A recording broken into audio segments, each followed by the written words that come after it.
Hello to the Boomer Esiason Foundation and to Boomer Esiason himself. This is actually the first reading from my first book entitled The Glory of Love. Now, about the cystic fibrosis and fundraising subplot. My saga is actually set in a fictional island tropical metropolis called Crystal Isle. And in this tropical metropolis is a cystic fibrosis foundation called the Just Breathe Foundation. One of my main characters is a socialite who comes from another metropolis named Liberty City, who is named Jordan Butler. And she actually falls in love with the main protagonist. Well, This group of heroes is called the Superhuman Marshall Brothers, and the protagonist is the middle brother who is named Nightvisor. And one of his abilities is he can see in the dark. Anyway, so Jordan Butler comes from Liberty City to Crystal Isle with a very scandalous reputation, and in order to change his reputation and become more beloved by Crystal Isle residents, she decides to go to work for the Just Breathe Foundation as a social project planner. And she's doing this basically to win the heart of Nightvisor. Oh, and there's actually a very minor character who in this novel who is actually modeled after Boomer Esiason himself. Anyway, here's the first reading. This is from chapter 2 of my novel, in which we get an introduction to Jordan Butler. As Nightvisor speaks with Colleen, he notices another young woman staring at him, flirting with him. Her hair is raven black down to her shoulders, but as she sits across from the table, 5 spots away from him, he can't get the color of her eyes. Other people who notice her are talking about her as if they remember something scandalous about her. This includes Leander and Master Abraham, talking about how dishonorable she is. They talk as if she doesn't belong in Crystal Isle. Nightvisor notices the top part of a halter dress she is wearing, royal purple. She points to Nightvisor and asks the people in between her who she is. One older man sitting next to her can spot him with the other superhuman Marshall brothers and points them all out to her, including Nightvisor. Nightvisor looks at her again, trying not to flirt around Jennifer and Colleen, trying to resist, trying to focus on winning Natalie. But the woman is bold, if not entirely beautiful, which Nightvisor also finds irresistible. The woman stands up, and Nightvisor notices that her dress ends 6 inches above the knee. A bit immodest for such a classy dinner party, he thinks. Twice, as she walks past him, she takes his empty cup. Wordlessly, with just a smile, she returns his cup with calorie-free cola. Both times he is too surprised to say thank you. Someone he doesn't even know is giving him unsolicited drinks, and she knows his favorite non-energy drink. He looks at the people surrounding her. Who told her all these things about him and his brothers, he wonders. And yet, she continues to flirt with him throughout the first serving. As Nightvisor, Highclere, and Leander go up for their second serving, they see an older man they know, one of Master Abraham's students from the Golden Katana. Mark Robertson. Nightvisor knows he was sitting next to the mysterious woman in the purple halter, the one who has just noticed him and starts flirting again. He points to the woman and asks Mark, "Who is that woman, the one in the revealing dress? She can't stop looking at me." Mark looks back to the woman and answers, "Don't you know Nightvisor? Her name is Jordan Butler. She's a socialite from Liberty City. Her great-great-grandfather was one of the founders of the infamous Breadman, Butler and Company department store.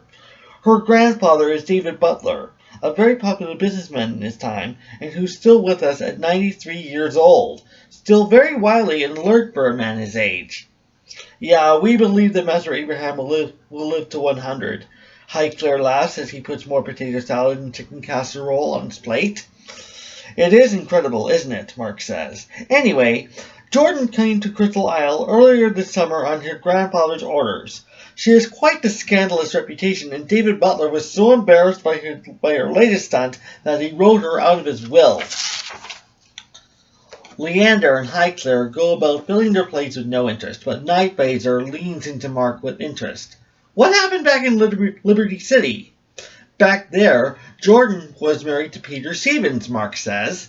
You mean pop star Peter Stevens? Nightvisor asks, trying to contain his excitement. He is one of the most successful, talented, and popular singers out there. Surfside Aeroman and I insist on playing his music in the squad band. He clears his throat and tries to act more serious. So, what about this marriage?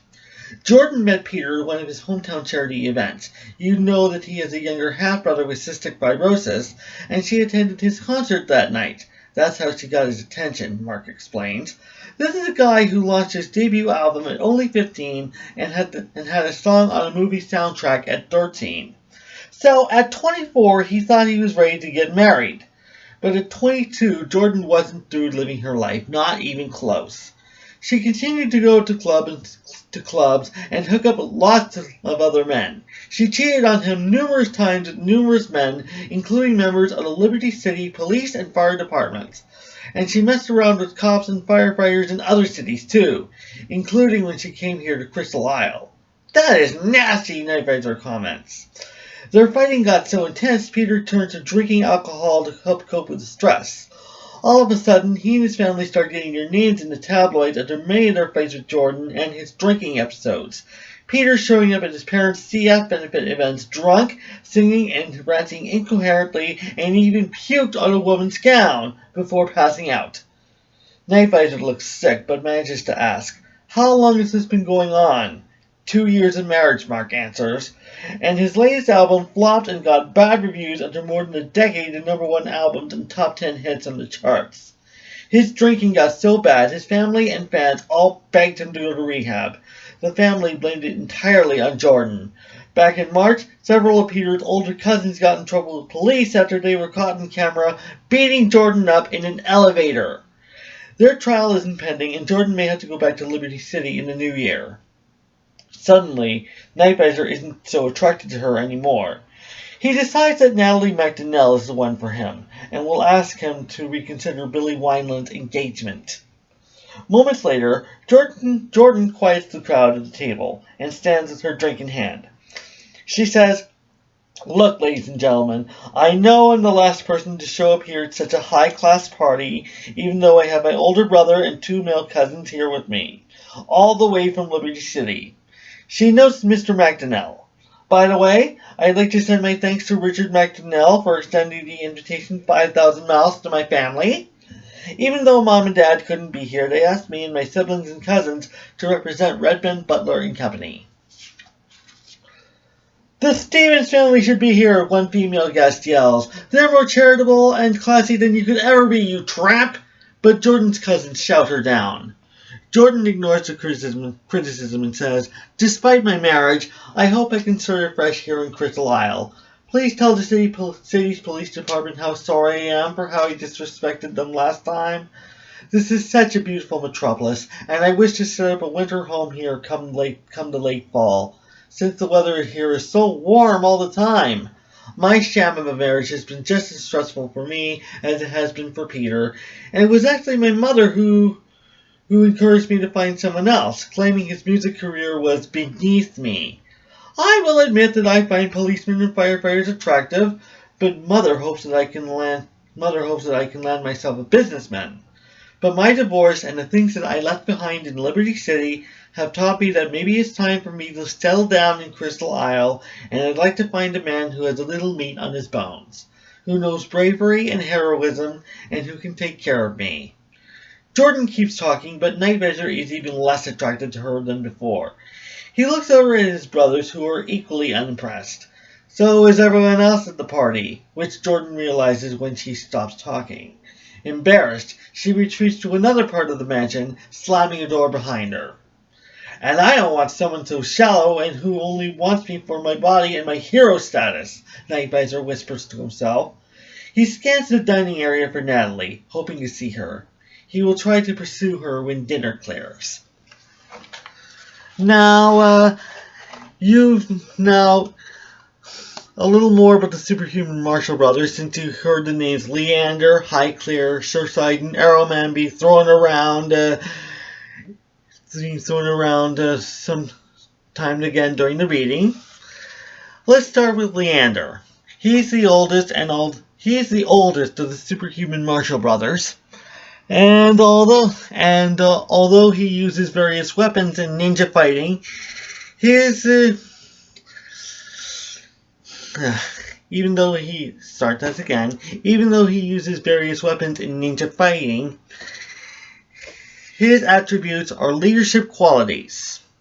And he's very good at leading a team and directing them in where to go and how to fight and how to keep the peace in Crystal Isle to make it safe for other people. Highclere, he's the second oldest brother, and his abilities include climbing very high, climbing very tall buildings, just like Superman. And although he may not be able to leap them in a single bound, he can land on his feet like a cat. And he also makes himself invisible when getting involved in major ninja fights. Nightvisor, as I mentioned before, he has the ability to see in the dark and guide his other brothers to where enemies are and where they can attack whenever the environment and the atmosphere goes dark. And he has these really cool glasses that he uses as a weapon.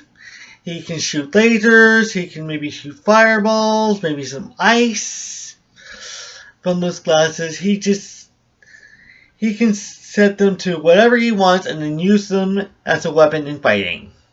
Surfside, as you can guess by the name, he's actually a very talented surfer, and he has a metallic surfboard that he uses both in surfing competitions, surfing and leisure surfing, and as a weapon in ninja fighting.